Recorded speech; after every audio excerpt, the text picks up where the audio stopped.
सम्मान उम्मीदें आपसे लगाई जा रही है, क्या कहेंगे? हाँ जी, यहाँ वीर नारियों और पूर्व सैनिकों का सम्मान समारोह किया था एक सर्विसमैन लीग ने, और ये मेरा सौभाग्य है कि मुझे आज उन्होंने यहाँ बुलाया। इसमें शामिल होने का भी मौका मिला, अपनी बात कहने का मौका मिला और इन सब की बातें सुनने का मौका मिला।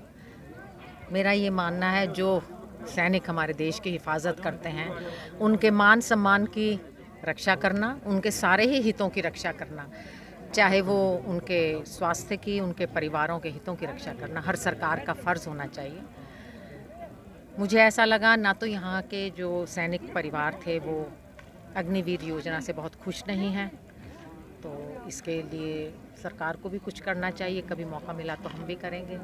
बाकी और भी कई लोगों ने अपनी परेशानियाँ बताई, जिनके लिए मैं तो यही वायदा कर सकती हूँ, कभी हुड्डा साहब की कलम में कोई ताकत आई तो हम इनकी हर परेशानियों को प्राथमिकता देते हुए दूर करने का प्रयास करेंगे। मातरनेल में सैनिक स्कूल की एक बार फिर मांग उठाई है मैम इन्होंने।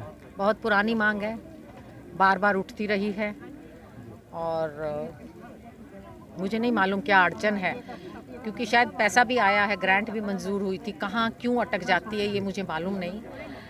जब वो एक प्राइवेट स्कूल वालों को सैनिक स्कूल चलाने की इजाज़त ये सरकार दे सकती है तो अपना सैनिक स्कूल क्यों नहीं बना सकती। सैनिक स्कूल से निकले हुए प्रोडक्ट इस देश के एक अनुशासित सिपाही बनते हैं। हमें सैनिक स्कूल बनाने में कोई सरकार को कोताही नहीं बरतनी चाहिए, बनना चाहिए, अतिशीघ्र बनना चाहिए। ये सरकार बनाए, बहुत अच्छी बात है, नहीं बनाएगी तो हम आते ही बनाएंगे। हमारी सरकार ने ये कहा था कि हम सैनिक स्कूल बनाएंगे, लेकिन 10 साल बीत गए, आज तक सैनिक स्कूल नहीं तो ये जब कोई बीजेपी वाले आए आप उन्हीं से पूछिएगा, मैं तो बीजेपी में हूँ भी नहीं। सरकार बनती है तो क्या? अगर कांग्रेस की सरकार आई तो इनके स्कूल की पैरवी मैं खुद करूंगी कांग्रेस सरकार से, क्योंकि मैं तो इलेक्शन लड़ती नहीं, ना तो मैं सरकार का हिस्सा हूँ। पर मैं जो आज यहाँ मांगे उठी हैं, जो मेरी ये बहनों ने जो बताई हैं मुझे अपनी तकलीफें, ये वीर नारियाँ खड़ी हैं। और 1992 मेरे आदमी की मृत्यु हुई थी, और मेरे को लड़कियों सरकार में और सूर्य चक्र में मिल रहा है जी, शौर्य चक्र विजेता की पत्नी हैं।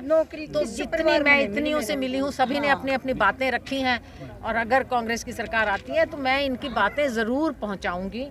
मेरा फ़र्ज़ होगा ये, इनके ऊपर कोई एहसान नहीं होगा, इनके हर हित की रक्षा करना हमारा सबका फ़र्ज़ है। और वैसे भी झज्जर रोहतक तो जाना ही सैनिकों के लिए जाता है।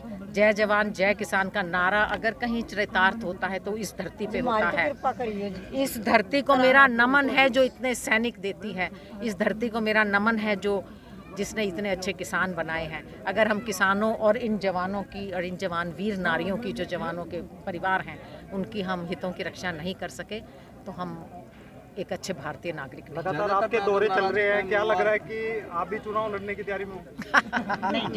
ऐसा है, पॉलिटिकल मीटिंग ऐसा है, हमारी परिवार का ही, इसलिए हमने इनको बुलाया। ऐसा है, ना तो मैं राजनीति में,